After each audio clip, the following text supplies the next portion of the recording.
Op de Waddentoogdag in Haas ondertekenen de provincies en minister Melanie Schultz van Hagen de Roer vermidden de afspraken. Die moeten verzorgen dat er makkelijker een onvraag dienen worden kan. De minister was het al van de bureaucratie. Er zijn natuurlijk nog steeds ontzettend veel organisaties in dit gebied die zich nog bezighouden met de verdeling van die budgetten. Dus ook daar kijk ook een beetje naar de commissaris van de Koningin. Die is bezig om met het regiecollege Waddengebied daar toch wat meer eenheid in te brengen. Ook daar moet je volgens mij nog flink strepen.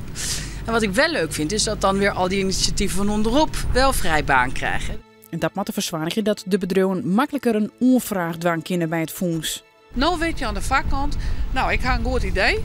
En ik weet op welk moment dat in het hele programma uitgevoerd worden kan. Dus dat jou het volle meer duidelijk is. Het yield wordt net zomaar voor jong, er moet al wat chinoes staan. Je moet altijd bij elke euro moet je een euro cofinanciering lezen.